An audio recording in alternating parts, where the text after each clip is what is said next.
Merci de rester fidèle à l'ORTM, les 13h à Kangaba, même heure à Berentigny, dans la région de Sam.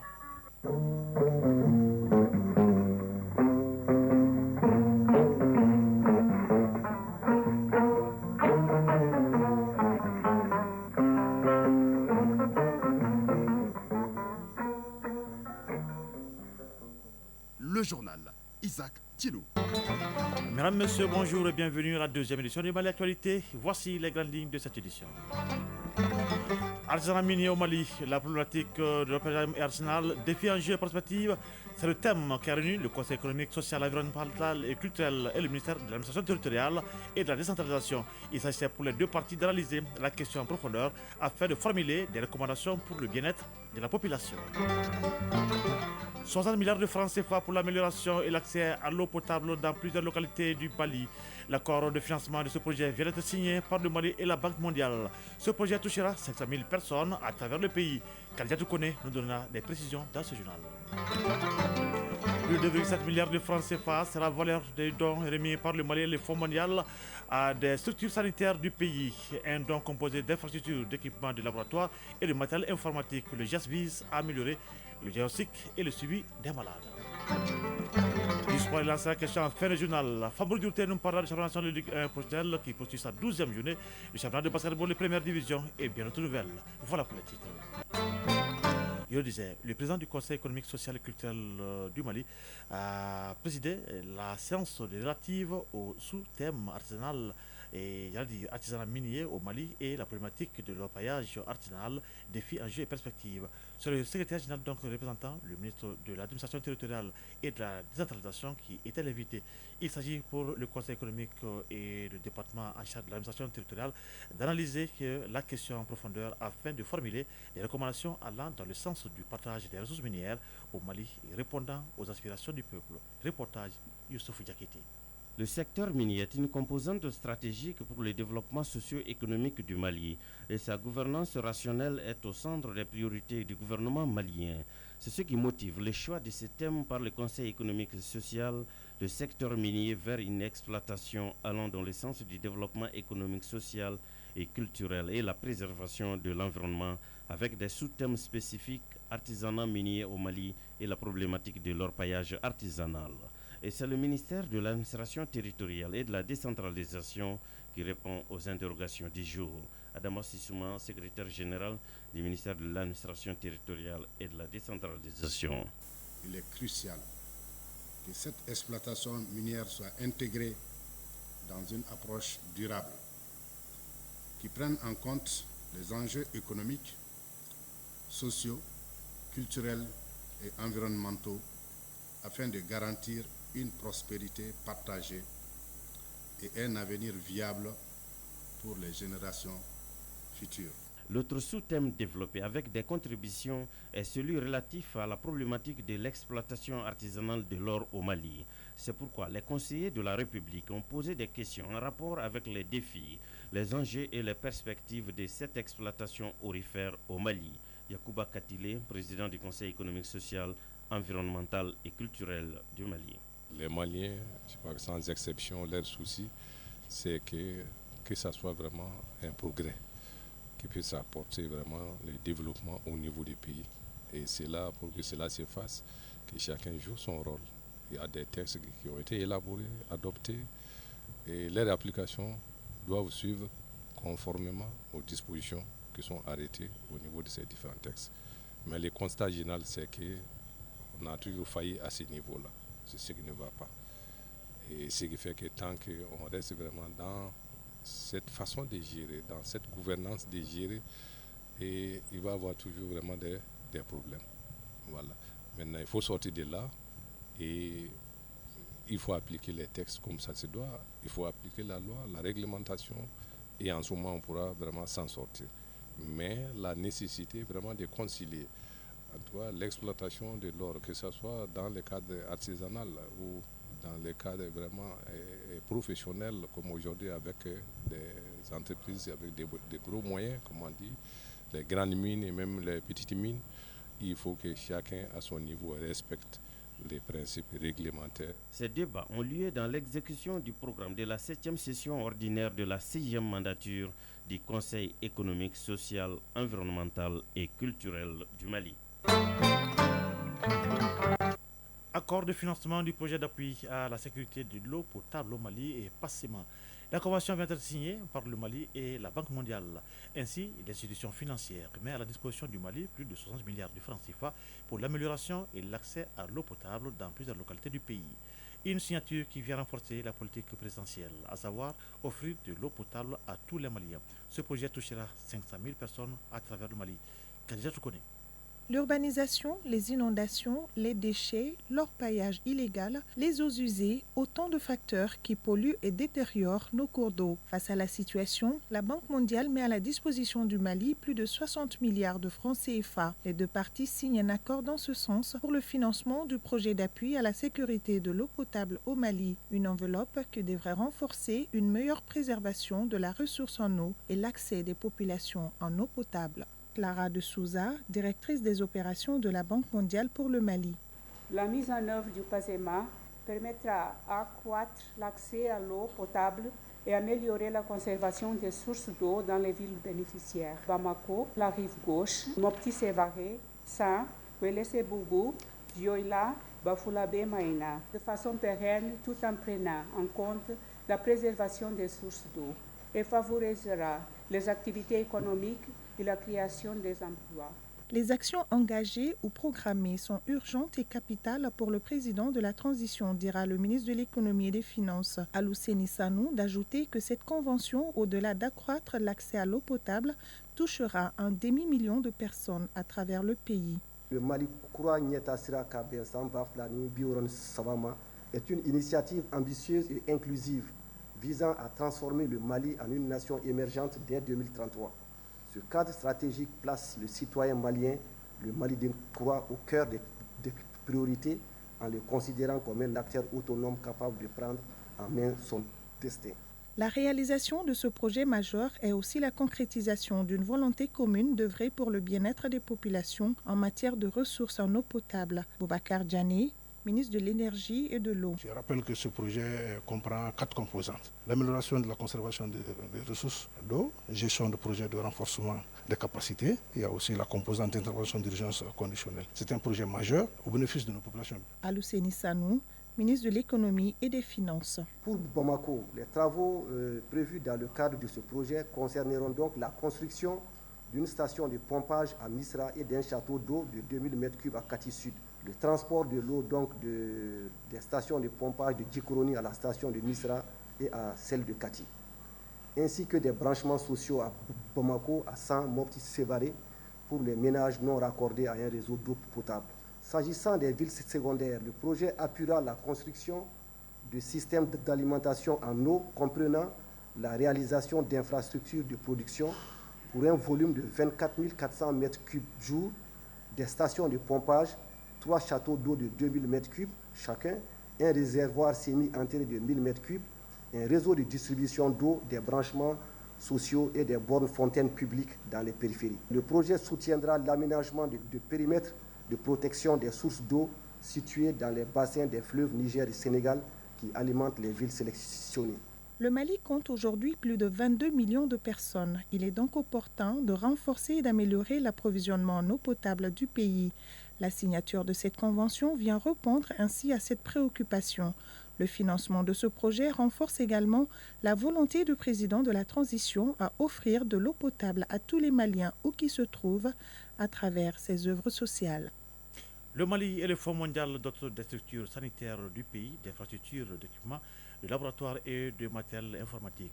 La valeur du don est estimée à plus de 2,7 milliards de francs CFA. Le geste vise à améliorer le diagnostic et le suivi des malades, mais aussi à permettre la bonne conservation des produits de santé. La cérémonie de remise du don s'est déroulée ce jeudi à l'Institut national de santé et publique en présence du ministre en charge de la santé. Compte rendu, Sokona Kamisoko. Quand un partenariat se porte bien, il se sent à travers les actes sans que les mots ne soient nécessaires. Le Mali et le Fonds mondial en donnent la preuve. Des infrastructures, des équipements de laboratoire, des matériels informatiques et bien d'autres. Le tout pour renforcer les capacités opérationnelles des hôpitaux du Mali. Colonel Assamba Diallo Touré, ministre de la Santé et du Développement social. 3 laboratoires rénovés aux normes P2 de l'INSP, des hôpitaux de Ségou et de Mopti, d'une valeur de 286 726 676. Équipements et laboratoires pour renforcer la biosécurité de l'INSP, l'hôpital de Ségou, l'hôpital de Mopti et 35 laboratoires jeunes experts à travers l'achat de paillasses mobiles d'une valeur de 377 253 333 francs. Des kits informatiques destinés à l'INSP, aux directions régionales de la santé et aux laboratoires des hôpitaux pour l'information de la gestion des données de laboratoire d'une valeur de 413 972 494 francs CFA. Des kits informatiques et réfrigérateurs onduleurs destinés au DRS DV des 15 centres de santé de référence de Kaï, Kenyeba, Kita, Djouela, Fana, Kadiolo, Nyono, Gao, et communes 1 et 2 et 5 du district de Bamako d'une valeur de 123 955 538 francs CFA. Ce n'est pas tout. D'autres matériels et équipements sont également remis aux établissements sanitaires du pays pour assurer la prise en charge correcte et efficace des patients. 3 nouvelles usines PSA Oxygène destinées aux hôpitaux de Kaï, CHU de Kati et hôpital dermatologique d'une valeur de 1 541 165 724 francs CFA.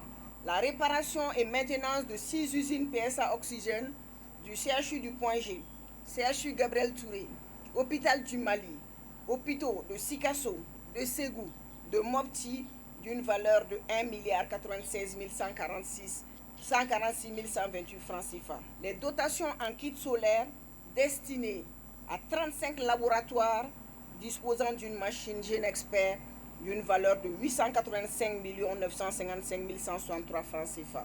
1350 obus d'oxygène destinés aux 9 usines PSA Oxygène du pays et les centres de santé satellites pour alimenter le réseau d'approvisionnement en oxygène d'une valeur de 191 239 015 francs CFA.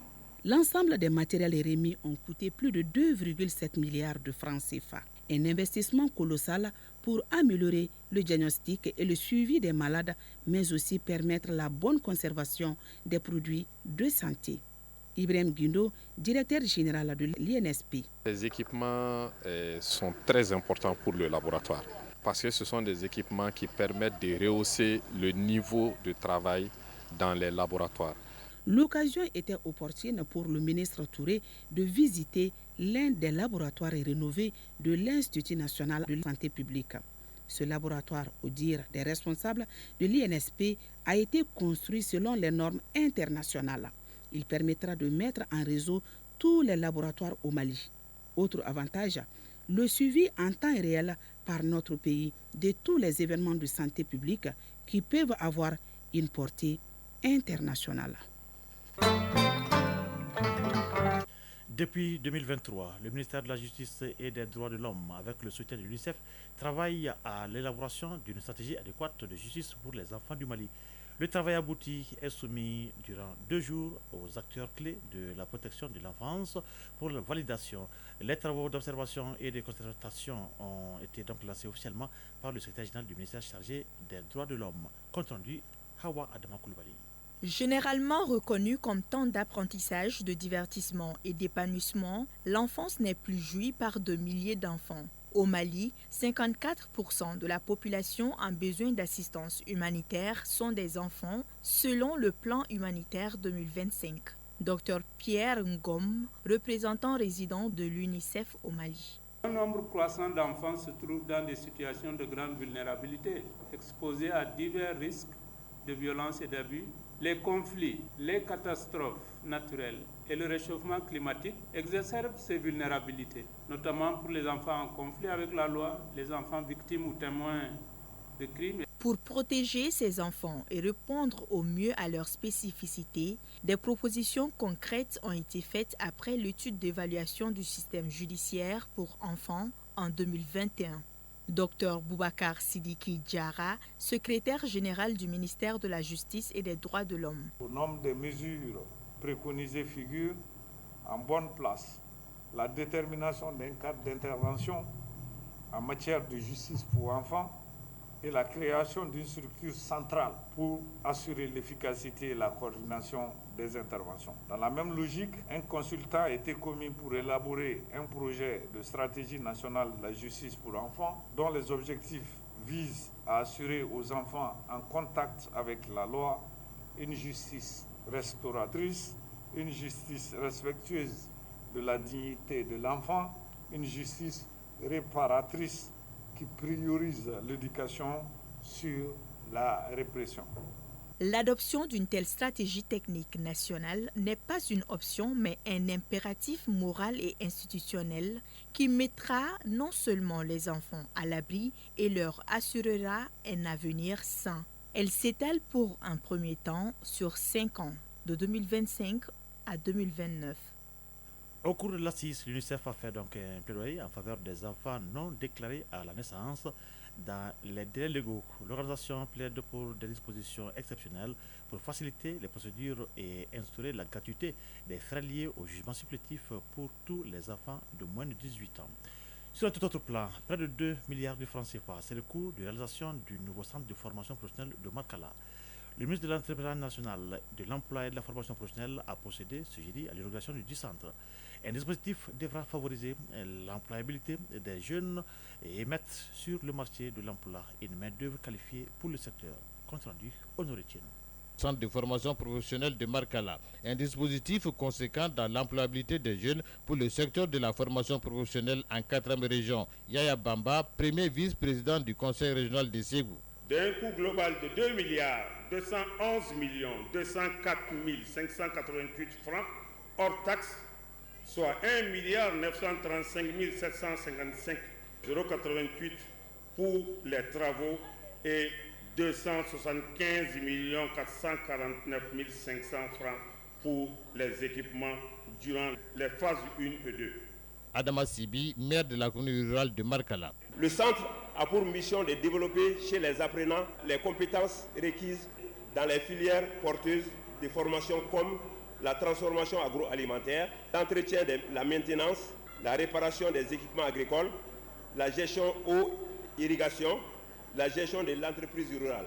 Bâti sur une superficie de plus de 5 hectares, le centre est composé d'un bloc administratif, un bloc de salle de réunion et de restauration, un bloc local technique, un atelier de gestion eau et irrigation, un atelier de maintenance, une plateforme de transformation de produits agricoles et plusieurs autres commodités. Oumou Salseg, ministre de l'Entrepreneuriat national, de l'Emploi et de la formation professionnelle. La formation professionnelle est ainsi une véritable solution d'avenir pour les entreprises en répondant directement à leurs besoins en compétences spécifiques. Les filières proposées dans le centre de formation professionnelle de Markala contribueront non seulement au développement des compétences des jeunes du Mali, mais également au renforcement de la compétitivité des entreprises, notamment celles du secteur para-agricole.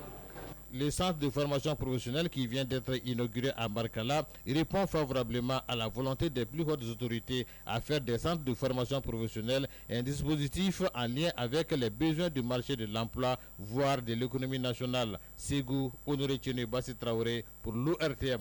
Radio Mali, 13h18. Actualité hors de nos frontières, en Côte d'Ivoire, Tidiane Thiam, le leader du PDC-RDA, a annoncé hier avoir renoncé à sa nationalité française afin d'être exclusivement de nationalité ivoirienne.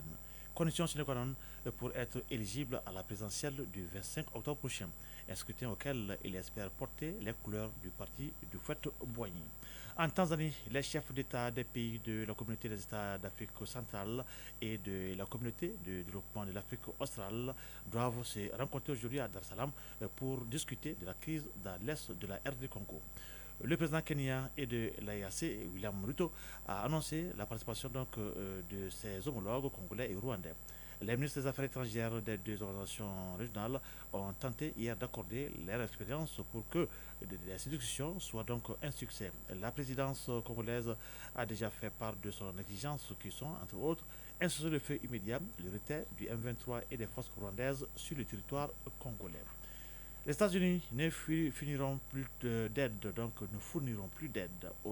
d'assistance à l'Afrique du Sud. Une annonce faite hier par le président américain Donald Trump. Il annonce dans un décret ordonnant le gel de tout financement une loi sur l'expropriation qui permettra au gouvernement sud-africain de saisir les propriétés agricoles de la majorité ethnique, la minorité ethnique des Afrikaners ou les fermiers blancs sans compensation. Dans son discours annuel sur l'état de la nation tenu jeudi dernier, le président sud-africain Cyril Ramaphosa a déclaré que son pays ne se laissera pas intimider. Toujours aux États-Unis, l'administration Trump poursuit sa politique de réduction des dépenses fédérales. Le président Donald Trump a annoncé hier la suspension pure et simple de l'USAID, l'agence américaine pour le développement international qui apporte son soutien à des millions de personnes à travers le monde. Ce quasi-démantèlement entraînera une réduction massive des effectifs passant de 10 000 salariés à moins de 300 selon le New York Times. Et ceux qui donc étaient en poste à l'étranger ont 30 jours pour rentrer aux États-Unis.